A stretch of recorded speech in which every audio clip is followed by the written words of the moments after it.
రాష్ట్రానికి ఇవ్వాల్సి ఉన్నటువంటి సందర్భంలో నరేంద్ర మోడీ గారి నాయకత్వంలో ఉన్న కేంద్ర ప్రభుత్వం దాన్ని సైతం ఆంధ్ర రాష్ట్రానికి ఇవ్వడం జరిగింది. 950 से ज्यादा मेडिकल सीट की बढ़ोतरी करने का काम भारतीय जनता पार्टी की नरेंद्र मोदी सरकार ने समाप्त किया. వైద్య విద్యకి సంబంధించి 900 సీట్లు అదనంగా ఆంధ్ర రాష్ట్రానికి ఇవ్వడం జరిగింది.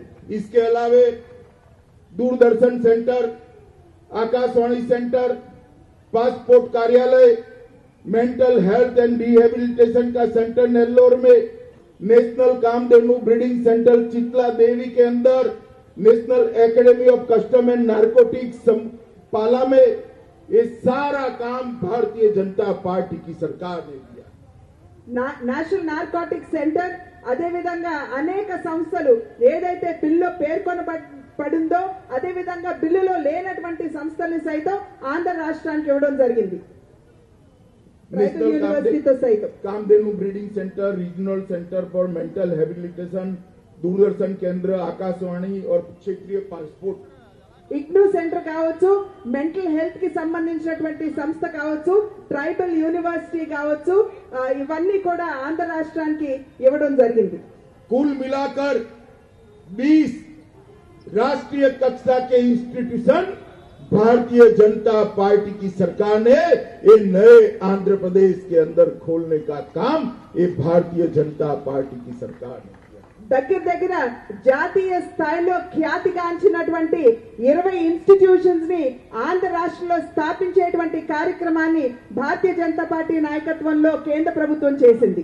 मित्रों, अभी चंद्रा बाबू जी 3 महीने पहले कांग्रेस के साथ एक चुनाव लड़कर आए. 10 साल तक केंद्र में कांग्रेस की सरकार थी. आंध्र प्रदेश के इस हिस्से में जो नया आंध्र बना, केंद्र की कांग्रेस सरकार ने इसको 5 साल में 1,17,900 रुपीस दिया था. ఇవాళ చంద్రబాబు నాయుడు గారు గడిచిన తెలంగాణ ఎన్నికల్లో కాంగ్రెస్ పార్టీతో జతకట్టడం జరిగింది. గడిచిన 5 సంవత్సరాల కాలంలో అంటే 2014 ముందు అధికారంలో ఉన్నటువంటి కాంగ్రెస్ మరి కేంద్రంలో కాంగ్రెస్ పార్టీ అధికారంలో ఉన్నప్పుడు కేవలం 1,72,000 కోట్ల రూపాయలని ఆంధ్ర రాష్ట్రానికి ఇవ్వడం జరిగింది. अब उसके सामने 1,70,000 के सामने भारतीय जनता पार्टी की नरेंद्र मोदी सरकार ने 14th फाइनेंस कमीशन में 2,44,000 देने का काम किया है. ఇంతకు ముందు 1,72,000 అని చెప్పాను, 1,17,000 కాంగ్రెస్ ప్రభుత్వం ఇచ్చింది. అయితే ఇవాళ నరేంద్ర మోడీ గారి నాయకత్వంలో ఉన్న కేంద్ర ప్రభుత్వం 14వ ఆర్థిక సంఘం కింద 2,44,000 కోట్ల రూపాయలని ఆంధ్ర రాష్ట్రానికి అందివ్వడం జరిగింది. रेवेन्यू गैप फंड के 4,100 करोड़ देने का काम अलग से किया है. ఆర్థిక లోటు ఏదైతే ఉందో 4,100 కోట్ల రూపాయలు ఏదైతే ఆంధ్ర రాష్ట్రానికి ఇవ్వాలో దానికి అదనంగా ఈ యొక్క సొమ్మును ఇవ్వడం అందజేయడం జరిగింది. डीएमएफ के 612 करोड़ रुपया देने का काम भारतीय जनता पार्टी की सरकार ने किया. District mineral fund, district mineral fund కింద సైతం ఏదైతే 6,100 కోట్ల రూపాయలు ఇవ్వాలో అది సైతం ఆంధ్ర రాష్ట్రానికి అందివ్వడం జరిగింది. मुद्रा योजना के तहत 28,000 करोड़ रुपया आंध्र के युवाओं को देने का काम भारतीय जनता पार्टी की सरकार ने किया.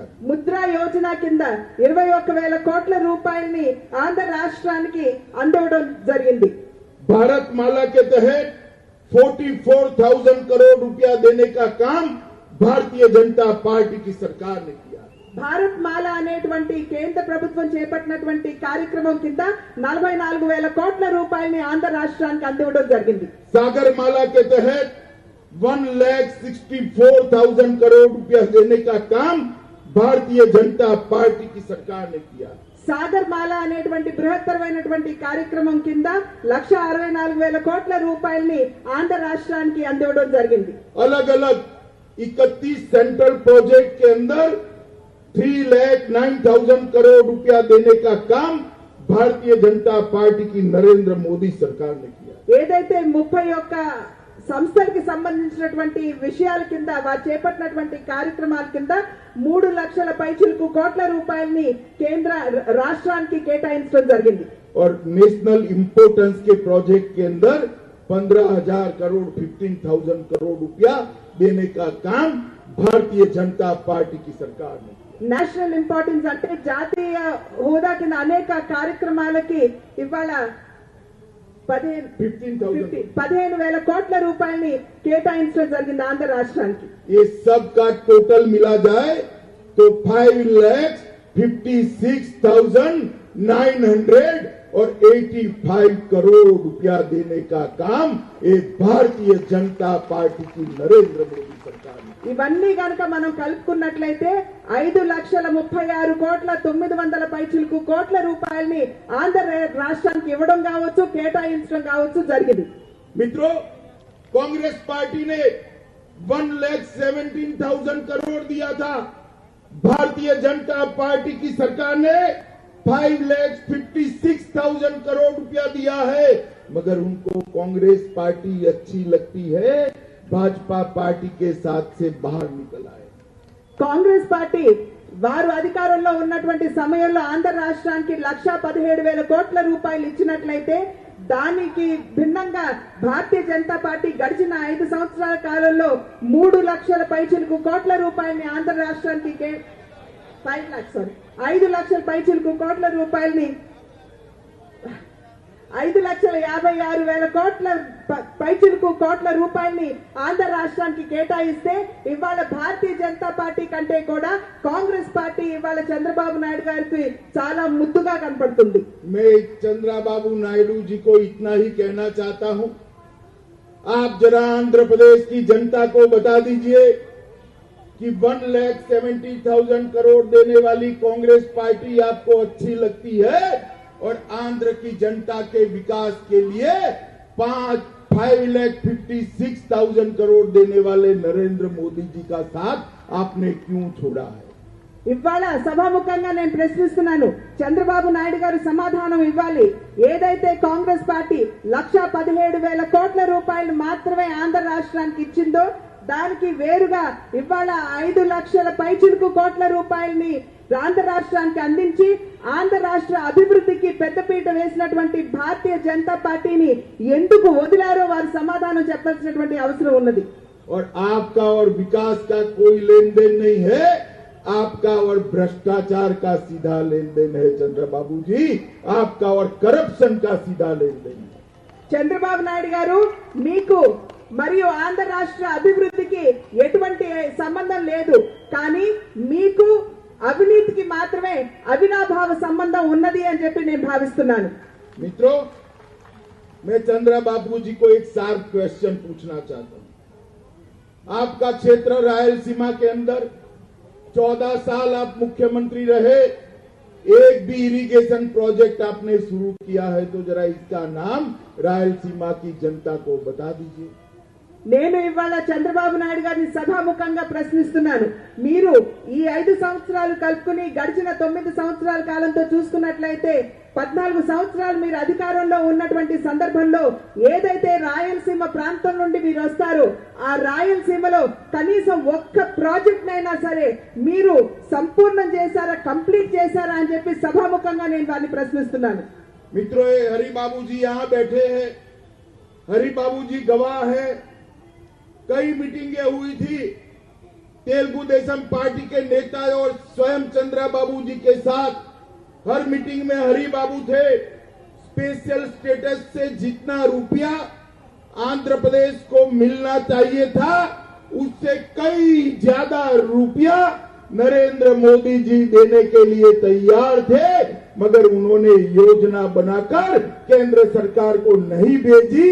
इसके कारण स्पेशल स्टेटस से कई गुना ज्यादा विकास का पैसा आंध्र प्रदेश का चला गया. ఇవాళ ఇక్కడ వేదిక మీద మరి సోదరు హరిబాబు గారు ఉన్నారు. వారు మరి చంద్రబాబు నాయుడు గారికి మరి నరేంద్ర మోడీ గారికి జరిగినటువంటి మీటింగ్స్ కావచ్చు, మరి జాతీయ అధ్యక్షులతో జరిగినటువంటి సమావేశాలు కావచ్చు, వారు ప్రత్యక్ష సాక్షులు అని చెప్పి మీకు తెలియజేస్తున్నాను. మరి అటువంటి సమావేశాల్లో అనేక సందర్భాల్లో చంద్రబాబు నాయుడు గారికి చెప్పడం జరిగింది, మీకు స్పెషల్ కేటగిరీ స్టేటస్ అంటే ప్రత్యేక హోదాకి మించినటువంటి వనరులు మేము మీకు అందిస్తాము, కాకపోతే మీరు దానికి కావలసినటువంటి ప్రణాళికతో మా ముందుకు రండి, మాకు ఆ ప్రణాళికని అందివ్వండి అని చెప్పినా కూడా నేటికి ఈ క్షణం వరకు కూడా ఆ రకమైనటువంటి ప్రణాళికల్ని తీసుకురానటువంటి నేపథ్యంలోనే స్పెషల్ కేటగిరీ స్టేటస్ కి సంబంధించి మరి దానికి మించినటువంటి వనరులు ఏదైతే ఆంధ్ర రాష్ట్రానికి అందాలో వాటిని ఆంధ్ర రాష్ట్రానికి ఆంధ్ర రాష్ట్ర ప్రజలకి दूरम చేసినటువంటి ఘనత చంద్రబాబు నాయుడు గారిదే। और मित्रों, इस दरखास्त का उन्होंने आंध्र की असेंबली में भी स्वागत किया था। వారు మరి ఆంధ్ర రాష్ట్ర శాసన సభలో సైతం ఏదైతే ప్రత్యేక ప్యాకేజ్ ఇచ్చావో దాన్ని స్వయంగా వారు స్వాగతించినటువంటి విషయం తెలుగు ప్రజలకు తెలుసు। मगर जब उनको लगा कि उनके सरकार चलाने के तरीकों से ये महान आंध्र प्रदेश की जनता नाराज है, अपने बेटे को मुख्यमंत्री बनाने के प्रयास के कारण ये आंध्र प्रदेश की जनता नाराज है, कैपिटल के अमरावती के निर्माण में हुए भ्रष्टाचार के अंदर आंध्र प्रदेश की जनता नाराज है, पोलावरम डैम के अंदर किए हुए भ्रष्टाचार के कारण आंध्र प्रदेश की जनता नाराज है, तो उसकी सिंपैथी गेन करने के लिए भारतीय जनता पार्टी पर आरोप लगाकर वो आज हमसे अलग होकर खड़े हुए। ఇంత సహకారం అందించిన తర్వాత కూడా ఎప్పుడైతే చంద్రబాబు నాయుడు గారు గమనించారో ఆంధ్ర రాష్ట్ర ప్రజలు తీవ్ర వ్యతిరేకతతో ఉన్నారు, వారి పార్టీ పైన కావచ్చు, వారి ప్రభుత్వాన్ని చలాయించేటువంటి తీరుపై కావచ్చు, వారు ఎప్పుడైతే కోపంగా ఉద్రిక్తులుగా ఉన్నారు అని చెప్పి వారు గుర్తించడం జరిగిందో, ఏ విధంగా అమరావతి నిర్మాణానికి సంబంధించి పెద్ద ఎత్తున అక్కడ అవినీతి జరిగినటువంటి విషయాన్ని ప్రజలు గమనించి కోపగ్రస్తులై ఉన్నారు అనేటువంటి విషయాన్ని గమనించారు, ఏ విధంగా పోలవరం నిర్మాణంలో సైతం పెద్ద ఎత్తున అక్కడ అవినీతి జరుగుతున్నది అని చెప్పి ప్రజలు గ్రహించారు అని చెప్పి వారు ఎప్పుడైతే గుర్తించారో వెంటనే వారు మాట మార్చి భారతీయ జనతా పార్టీతో ఉన్నటువంటి మిత్ర పక్షాన్ని వారు తెగదెంపులు చేసుకోవడం జరిగింది। और मित्रों, मैं चंद्रबाबू जी को गारंटी देना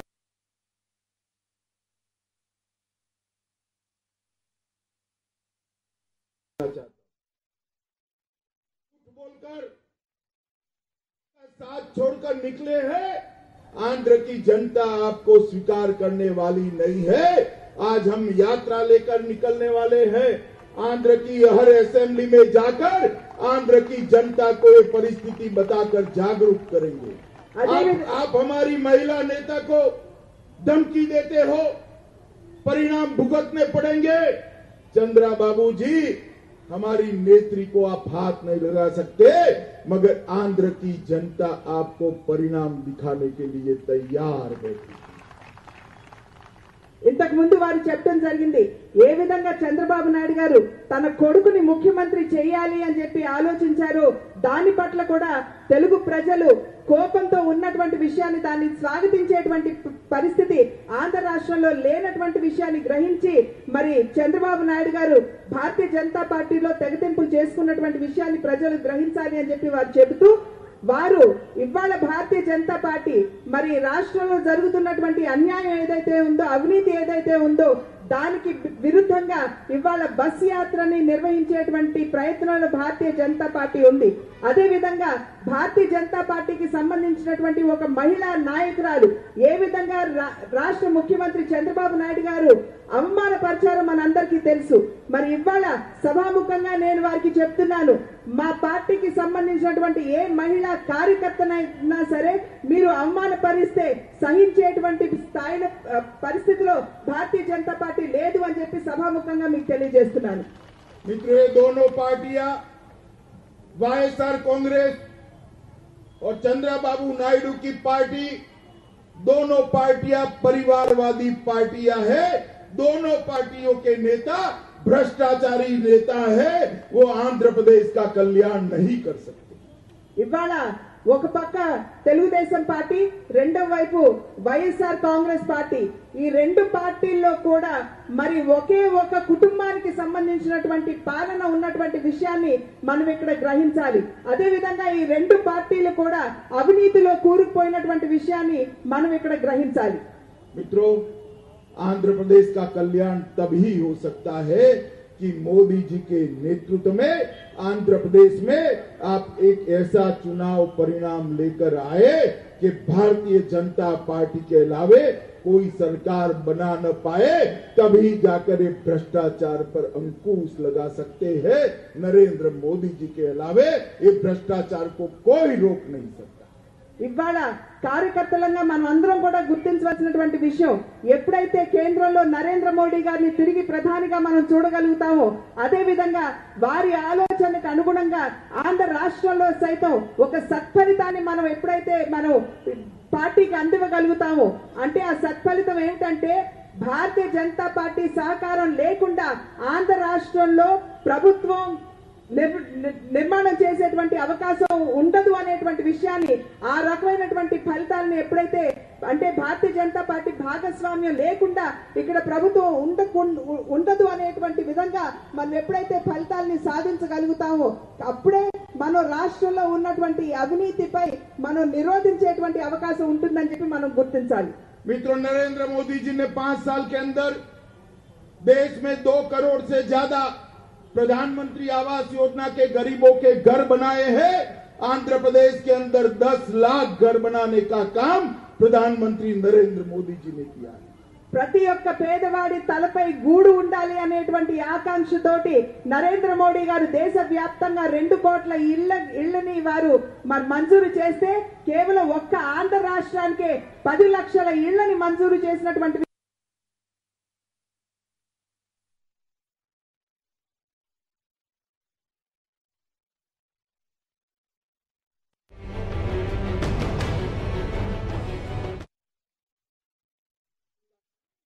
प्रधानमंत्री नरेंद्र मोदी जी के द्वारा हुआ।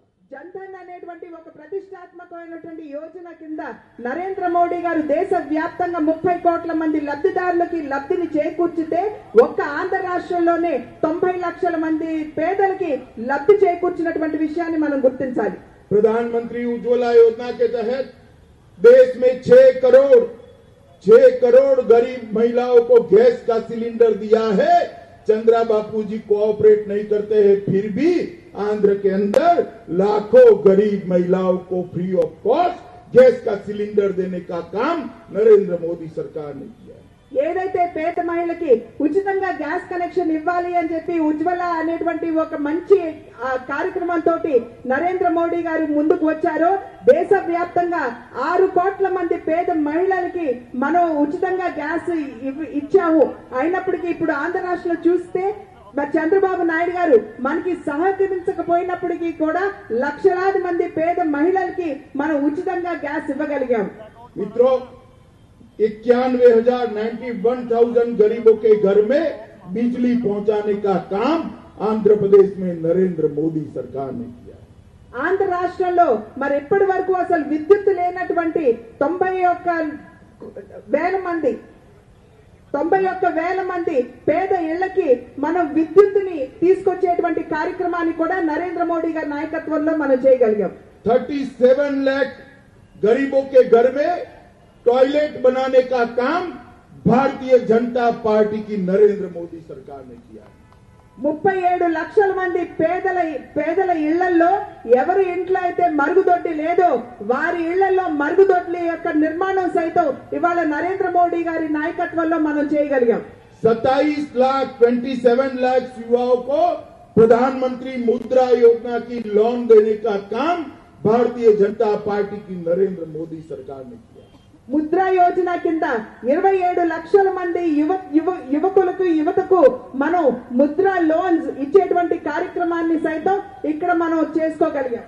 मित्रों, इसके अलावे अभी के बजट के अंदर लघु और सीमांत स्मॉल एंड मार्जिनल फार्मर को 6,000 रुपया हर साल इसके बैंक अकाउंट में देने की योजना नरेंद्र मोदी जी लाए हैं, जो छोटे किसान को इनपुट सहायता के लिए काम में आएगा। ఇక్కడ ప్రధానంగా మనమందరం కూడా గమనించవలసినటువంటి విషయం, నిన్న మొన్న కేంద్ర బడ్జెట్ ఏదైతే ప్రవేశపెట్టబడిందో దానిలో చిన్న మరియు మధ్య తరహా రైతులకి 6,000 రూపాయల్ని డైరెక్ట్ గా వారి బ్యాంక్ అకౌంట్స్ లోకి రైతులకి సహాయంగా అందించేటువంటి ఒక గొప్ప నిర్ణయం నరేంద్ర మోడీ గారి నాయకత్వంలో కేంద్ర ప్రభుత్వం చేసిందని చెప్పి మనం గమనించాలి. 40 लाख तक जिसका टर्नओवर है वो सारे व्यापारियों को 40 लाख टर्नओवर तक के सारे व्यापारियों को जीएसटी से मुक्ति देने का काम नरेंद्र मोदी सरकार ने किया है. 40 లక్షల లోపు ఎవరైతే వ్యాపారం చేస్తున్నారో ఆ వ్యాపారులందరికీ కూడా జీఎస్టీలో వారికి ఊరట కలిగించే విధంగా నరేంద్ర మోడీ గారు ఇవాళ నిర్ణయం చేయడం జరిగింది. और 5 लाख तक इनकम वाले सारे लोगों का इनकम टैक्स मुक्त करने का काम भारतीय जनता पार्टी की नरेंद्र मोदी सरकार ने किया. అది మాత్రమే కాకుండా 5 లక్షల లోపు ఆదాయం ఉన్నటువంటి వారికి ఎటువంటి ఇన్కమ్ ట్యాక్స్ అంటే ట్యాక్స్ లేకుండా వారికి సాంత్వన నరేంద్ర మోడీ గారు అందించినటువంటి విషయాన్ని కూడా మనం ఇక్కడ గమనించాలి. मित्रों, नरेंद्र मोदी जी ने देश को सुरक्षित बनाया है, देश को विकसित बनाया है. నరేంద్ర మోడీ గారు కేవలం భారత రాష్ట్రాన్ని సురక్షితం మాత్రమే కాకుండా భారతదేశాన్ని సమృద్ధి దేశంగా కూడా చూడాలని చెప్పి వారు చేస్తున్నటువంటి కార్యక్రమాన్ని మనం ఇక్కడ గుర్తించాలి. मैं आप सभी को अपील करना चाहता हूं कि 2019 के चुनाव के अंदर आंध्र प्रदेश के अंदर घर घर जाकर मोदी जी का संदेश दीजिए और आंध्र प्रदेश के अंदर से भी कमल खिलाकर मोदी जी को प्रधानमंत्री बनाने के लिए आंध्र की जनता के आशीर्वाद लीजिए. ఇవాళ నేను విజ్ఞప్తి చేస్తున్నాను. 2019 సార్వత్రిక ఎన్నికలు మన ముందు ఉన్నటువంటి సందర్భంలో ఇవాళ ప్రతి కార్యకర్త మీద ఒక బృహత్తరమైనటువంటి బాధ్యత ఉన్నది. ప్రతి కార్యకర్త ప్రతి ఇంటికి వెళ్లి భారతీయ జనతా పార్టీ చేస్తున్నటువంటి మంచి కార్యక్రమాలు చేపట్టినటువంటి పథకాల గురించి మనం ప్రచారం చేయాలి. అదే విధంగా ప్రచారం చేసి ఒక మంచి ఫలితాన్ని ఆంధ్ర రాష్ట్రాల్లో కైవసం చేసుకుని ఆ ఫలితాన్ని నరేంద్ర మోడీ గారికి మరి బహుమతిగా వారికి అందివ్వాలి. आप बताइए सारे कार्यकर्ता, 2019 के चुनाव में आंध्र के जनता के घर घर जाएंगे क्या? నేను ప్రశ్నిస్తున్నాను, ప్రతి కార్యకర్త ఇవాళ ప్రతి ఇంటికి వెళ్లి భారతీయ జనతా పార్టీకి ప్రచారం చేస్తారా లేదా? जाएंगे क्या? कमल के निशान पर बटन दबाएंगे? नरेंद्र मोदी सरकार फिर से बनाएंगे? ये टीडीपी की सरकार को उखाड़कर फेंक देंगे? आंध्र के अंदर कमल खिलाएंगे? तो मेरे साथ दोनों हाथ उठाइए, विजय के संकल्प की मुट्ठी बींचे, ऐसे मुट्ठी बींचे और प्रचंड आवाज से बोलिए, भारत माता की, भारत माता की, भारत माता की, वंदे मातरम.